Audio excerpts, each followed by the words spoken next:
3-4 দিন পর থেকে গ্রামের সবার সাথে অন্যরকম একটা ঘটনা ঘটা শুরু হয়। সবাই ভয়ানক স্বপ্ন দেখতে থাকে। সবাই স্বপ্নে দেখে সে জিনটা বলছে, তোদের কারো রক্ষা নেই, গ্রামের কাউকে ছাড়বো না। এছাড়া গ্রামে কোনো সমস্যা না হলে গ্রামের বাইরে বের হলেই সে জিনটার সাথে দেখা হয়, তখন ঠিক সে রোগে আক্রান্ত হয়। কিন্তু এভাবে মানুষ চলবে কিভাবে? কাজ করতে হলে তো বাইরে যেতে হবে। এইভাবে সবাই আলোচনা করলো আবারও সেই পীরকে নিয়ে আসবে। প্রথমত 2 জন চলে গেলেন সেই পীর সাহেবের বাড়িতে। সেখানে গিয়ে পীর সাহেবকে খুলে বললেন নতুন এই সমস্যার কথা। পীর সাহেব সমস্যা শুনে বললেন, বুঝলাম, এখন অন্য ব্যবস্থা নিতে হবে। আপনার বাড়িতে যান, আমি কাল যাব আপনাদের গ্রামে। প্রথমত পরের দিন আবারও গ্রামে আসলেন। পীর সাহেব ওনাকে দেখে মেম্বার সাহেব বললেন, পীর সাহেব, আপনি চলে যাবার পর কিছুদিন তো ভালো ছিল, কিন্তু এখন গ্রামের বাইরে গেলে দেখা দেয় জিনটা, আর স্বপ্নেই সে সবাইকে বলে কেউ বাঁচবি না, সবাই মরবি। তখন পীর সাহেব সবাইকে উদ্দেশ্য করে বললেন, আমি কালকে আমার সাথে থাকা ওস্তাদ জিনকে সব ঘটনা বলেছি। উনি আমাকে বলেছেন আপনাদের গ্রামে যে জিনটা আছে ও কাফের জিন, আল্লাহকে না মেনে সে শয়তানের পূজা করে, তাতে কিছু করার পরেও সে গ্রাম ছাড়তে চাইছে না। পত্রটা শুনে সবাই বলাবলি করতে লাগলেন, তাহলে কি আমরা সবাই মারা যাব? আমাদের কি রক্ষা হবে না? তখন পীর সাহেব বললেন, না, তা হবে কেন, আপনারা ভয় পাবেন না।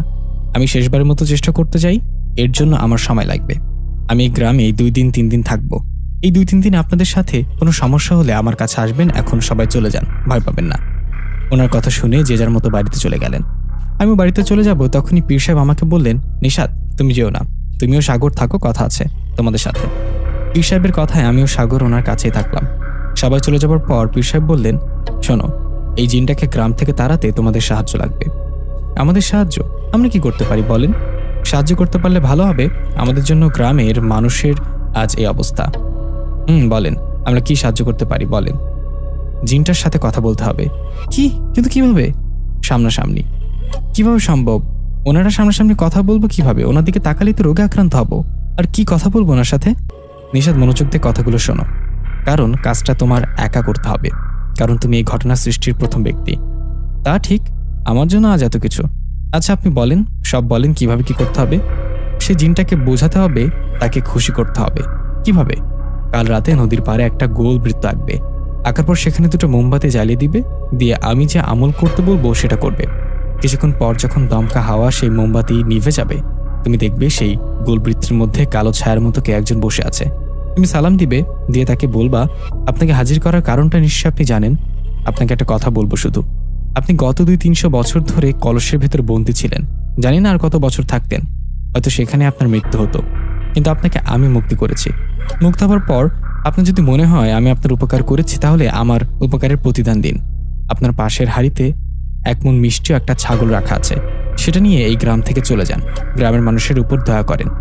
এই কথাগুলো বলে তুমি চুপ করবা। যদি সে তোমার কথায় রাজি হয় তাহলে মিষ্টি আর ছাগলটা নিয়ে চলে যাবে, আর যদি রাজি না হয় তাহলে সে কি বলবে সেটা শুনবা। তুমি মনে সাহস জোগাও। সাগর, তুমি ছাগল আর মিষ্টিগুলো নিয়ে নদীর পাড়ে দিয়ে আসবা। পীর সাহেবের মুখে কথাগুলো শুনে ভয়ে শরীর কাঁপতে লাগলো।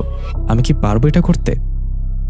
তখন পীর সাহেব আমাকে শান্ত করে বললেন, ভয় পাবে না, গ্রামের মানুষের বিপদ থেকে রক্ষা করতে তুমি কি পারবে না কাজটা করতে? আর তোমার কিচ্ছু হবে না, আমি তোমার শরীর বন্ধ করে দিব। ওনার কথা শুনে জবাবে আমি বললাম, আমি পারবো, আমাকে পারতে হবে। আমি সব শুরু করেছি, আমি শেষ করব। কালকে কখন যেতে হবে বলেন? তখন পীর সাহেব বললেন, কালকে সন্ধ্যার পর চারিদিকে অন্ধকার হলে তখন তুমি নদীর পাড়ে চলে আসবা, আমিও সাগর ওখানে যাব। ওনার কথা শুনে সেদিনের মতো বাড়িতে চলে গেলাম। আগামীকাল আমার জন্য অন্যরকম একটা দিন হবে। জানি না আমি পারবো কিনা, কিন্তু যেভাবে হোক সেই জিনটার হাত থেকে সবাইকে রক্ষা করতে হবে, এতে আমার প্রাণ গেলে যাবে। যাই হোক, সেদিন খুব চিন্তা আর ভয় নিয়ে ঘুমিয়ে পড়লাম। পরের দিন সন্ধ্যাবেলা। পরের দিন সারাদিন খুব ভয় কেটেছে, খুব চিন্তিত লাগছিল। আমি কার মুখোমুখি হতে যাচ্ছি, যার সাথে দেখা হলে যে তার দিকে তাকালেই কিনা রোগে আক্রান্ত হয়ে মারা যায়, তার সাথে। যাই হোক, সন্ধ্যার পর মনে সাহস নিয়ে রওনা করলাম নদীর পাড়ের দিকে। হাঁটছি আর ভাবছি, আমি কি পারবো? পারতে হবে আমাকে। হাঁটতে হাঁটতে কিছুক্ষণ পর পৌঁছে গেলাম নদীর পাড়ে। সেখানে পীর সাহেব ও সাগর আমার জন্য অপেক্ষা করছিল। আমাকে দেখে পীর সাহেব বলল, আসছো, তাহলে কাজ শুরু করা যাক, আর দেরি করা ঠিক হবে না। এই বলে একটা জায়গায় গোলবৃত্ত এঁকে তার ভেতর মোমবাতি জ্বালিয়ে পীর সাহেব আমাকে বললেন, এবার তোমার কাজ শুরু করো। মনে আছে তো কি কি বলতে হবে? মনে আছে। ওকে, তাহলে কাজ শুরু করো। এই যে মিষ্টি ও ছাগল পাশে রাখলাম, আমিও সাগর দূরে অপেক্ষা করব। ওকে? এই বলে চলে গেলেন সাগর ও পীর সাহেব। আমি একা সেখানে আল্লাহর নাম নিয়ে গোলবৃত্তের পাশে বসে পীর সাহেবের শেখানো দোয়া কালাম পড়তে লাগলাম। এর ঠিক 3-4 মিনিট পর চারিদিকে ঘন কালো অন্ধকার নেমে আসতে শুরু করলো। একটু পর চারিদিকে প্রচণ্ড বাতাসে বৃত্তর মাঝে থাকা মোমবাতিগুলো নিভে গেল। ভয়ে আমার শরীর কাঁপতে লাগলো। আমি লক্ষ্য করলাম বৃত্তের মাঝে কালো ছায়ার মতো কে একটা বসে আছে। এটা দেখি আমি আর দেরি না করে পীর সাহেবের শেখানো কথাগুলো বলতে লাগলাম। আমি সালাম দিয়ে বললাম, আসসালামু আলাইকুম। আপনি তো জানেন এখানে আপনাকে কেন হাজির করা হয়েছে। আপনাকে আমি শুধু একটা কথা বলবো। আপনি গত 200-300 বছর কলসে বন্দী ছিলেন, জানি না কতদিন থাকতেন। সেখানে হয়তো আপনার মৃত্যু হতো, কিন্তু আমি আপনাকে মুক্তি করেছি। আপনি এখন মুক্ত, সেটা আমার জন্য। এখন আপনার যদি মনে হয় আমি আপনার উপকার করেছি, তাহলে আমার সামনে 1 মণ মিষ্টি ও একটা ছাগল রাখা আছে। এটা নিয়ে দয়া করে আপনি গ্রাম ছেড়ে চলে যান। কথাটা বলে চুপ রইলাম। আমার কথা শুনে জিনটা বিকট শব্দে হাহা করে হেসে উঠল। বলল, মানুষের বাচ্চা, আমাকে বোঝাতে আসবি না। ছাড়বো না আমি কাউকে, ছাড়বো না গ্রামের কাউকে, ছাড়বো না, আমি প্রতিশোধ নিব। এই বলে রেগে আমার দিকে এগিয়ে আসতে লাগলো। ভয় আমি চিৎকার দিব, ঠিক তখনই পেছন থেকে একটা আওয়াজে ভেসে আসলো, দাঁড়াও। আওয়াজটা শুনে সেদিকে তাকালাম। তাকিয়ে দেখলাম কুলসুম দাঁড়িয়ে কুলসুমের সাথে আরেকজন বৃদ্ধ